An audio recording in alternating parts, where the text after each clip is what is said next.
Assalamualaikum warahmatullahi wabarakatuh.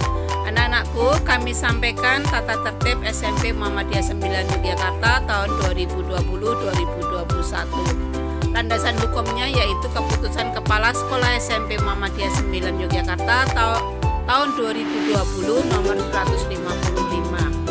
Kemudian ketentuan umum tata tertib ini dibuat untuk sebagai rambu-rambu bagi siswa dalam bersikap, berucap, bertindak, dan melaksanakan kegiatan sehari-hari di sekolah.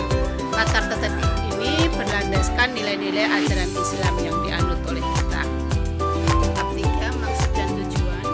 Pasal 3 tata tertib ini berlaku di SMP Muhammadiyah 9 Yogyakarta tahun 2021 sebagai rambu-rambu bagi peserta didik, dan di pasal 4 ini agar selalu ada terciptanya iklim dan kultur sekolah, sikap dan tindakan siswa. Untuk selanjutnya tentang pakaian seragam sekolah dan kartu pelajar, ini bisa kalian simak di dalam tabel ini.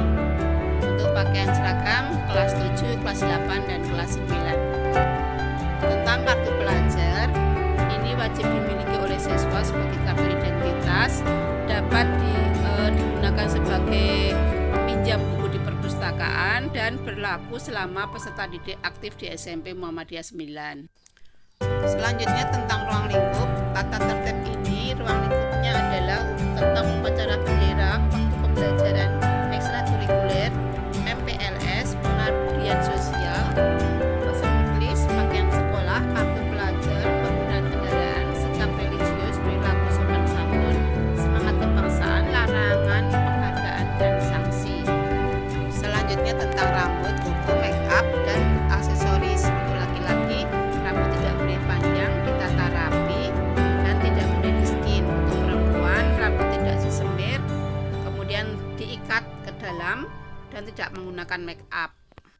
Untuk selanjutnya tentang masuk sekolah, meninggalkan sekolah, dan izin. Peserta didik hadir maksimal pukul 6.55. Kemudian kalau terlambat kurang dari 10 menit, itulah harus lapor pada piket dan diizinkan masuk.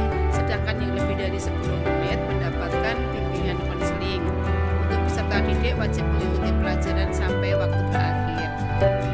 Di pasal 9 ini, anak-anak bila akan tidak masuk sekolah, maka harus membuat surat izin atau melalui media sosial. Kemudian kalau dalam pelajaran berlangsung, anak-anak tidak boleh keluar masuk kelas. Kalau akan meninggalkan sebelum waktunya, maka harus ada surat izin. Untuk selanjutnya, peserta didik diwajibkan langsung pulang jika pelajaran sudah selesai, kecuali bila ada ekstrakurikuler atau les. Kemudian pada waktu pulang, peserta didik dilarang duduk-duduk atau nongkrong di pinggir jalan atau di tempat-tempat tertentu.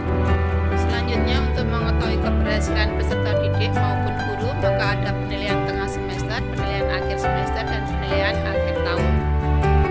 Adapun syarat mengikuti penilaian tengah semester, penilaian akhir semester, dan penilaian akhir tahun adalah kehadiran minimal 75% dari jumlah jam tatap muka untuk setiap mata pelajaran, sudah memiliki nilai harian, sudah memiliki buku ekstrakurikuler, dan yang terakhir sudah lunas administrasi sekolah. Di pasal 10 ini tentang izin, peserta didik yang tidak masuk sekolah karena alasan tertentu wajib menyampaikan surat pemberitahuan dan disampaikan kepada wali kelas.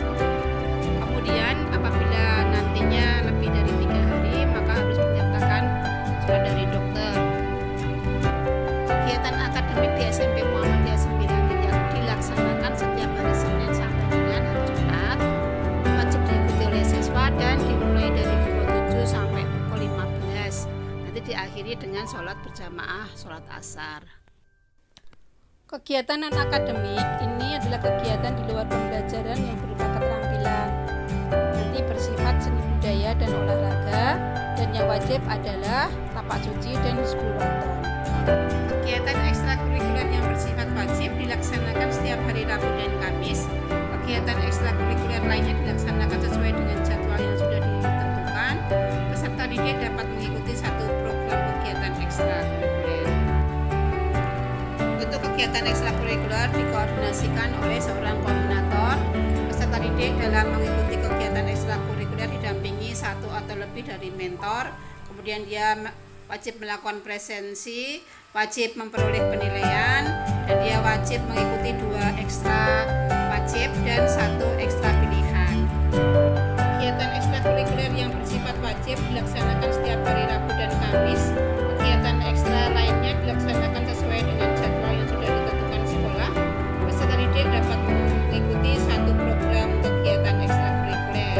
Untuk ibadah dan kegiatan keagamaan wajib mengikuti tadarus di kelas.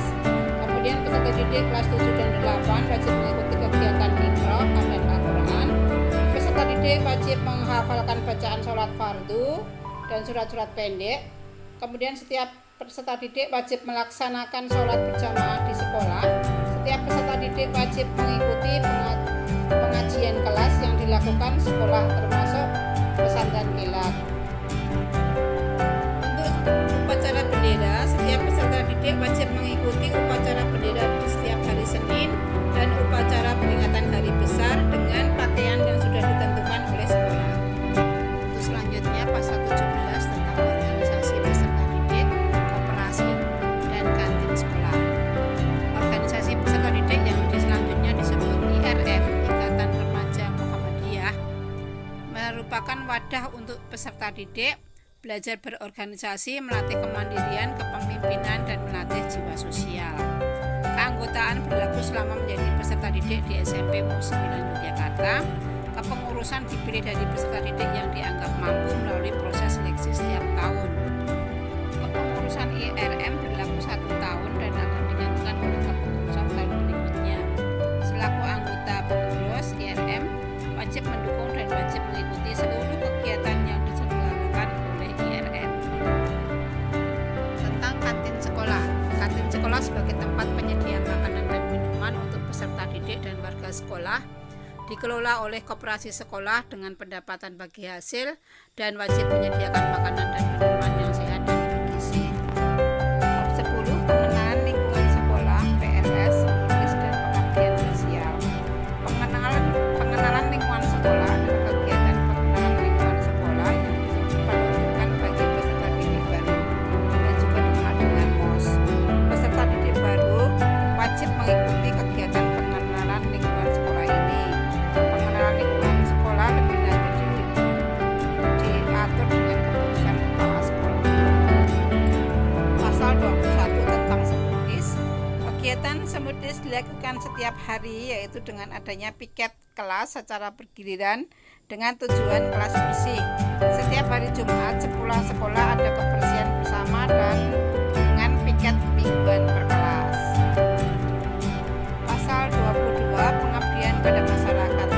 Pengabdian sosial adalah kegiatan yang dilakukan siswa dalam rangka mengembangkan kompetensi sosial, karena afektif dan psikomotorik untuk mengimplementasikan pengetahuan yang diperoleh pada proses pembelajaran.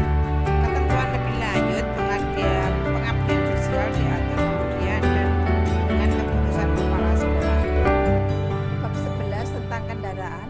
Peserta didik yang mengendarai sepeda turun saat memasuki gerbang sekolah. Peserta didik yang mengendarai sepeda memarkir sepedanya dengan rapi dan terkunci. Bab 12 tentang alat komunikasi atau handphone. Peserta didik dilarang membawa dan menggunakan handphone dari berangkat sampai dengan pulang dan selama di lingkungan sekolah. Apabila membawa handphone dan terjadi kehilangan, bukan tanggung jawab sekolah. Bab 13 jadi tata pergaulan.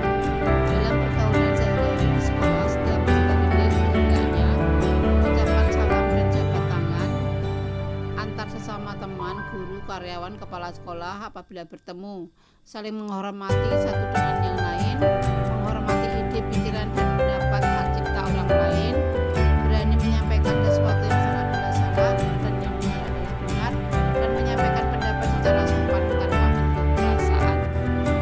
Di bab 14 yaitu larangan, pasal 26, dalam kegiatan sehari-hari di sekolah, setiap peserta didik dilarang melakukan hal-hal berikut. Peserta didik dilarang mengendarai sepeda motor, dilarang membawa handphone, dilarang merokok baik berangkat maupun pulang sekolah.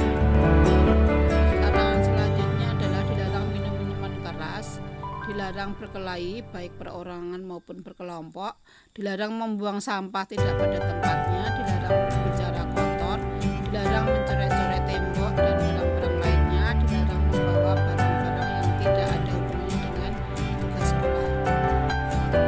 Larangan selanjutnya dilarang membaca mengedarkan bacaan porno, dilarang membawa kartu permainan, dilarang membawa handphone dan terjadi kehilangan bukan tanggung jawab sekolah, dilarang meninggalkan memasuki sekolah dengan melompat pagar, dilarang mencuri dalam bentuk apapun, dilarang duduk atau merusak kendaraan peserta didik atau guru.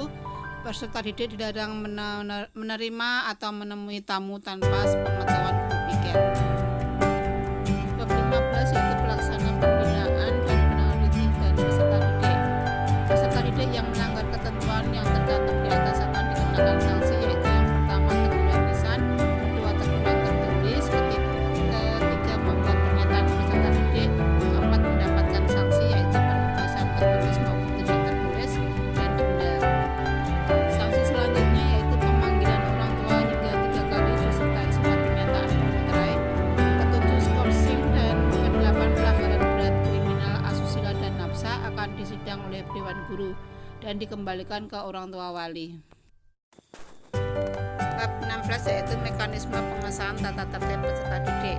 Persetujuan perangkat OSIS yang terdiri dari perwakilan kelas dan pengurus OSIS, persetujuan Dewan Guru, karyawan penyelenggara sekolah, dan persetujuan komite sekolah. Bab 17 yaitu penutup. Tata tertib ini mulai berlaku sejak 13 Juli 2020. Hal-hal yang belum jelas akan diatur kemudian dengan keputusan kepala sekolah dengan tetap mengacu kepada rambu-rambu dari Dinas Pendidikan Kota Yogyakarta. Ditetapkan di Yogyakarta pada tanggal 20 Juli 2020. Kepala Sekolah Bapak Susamto.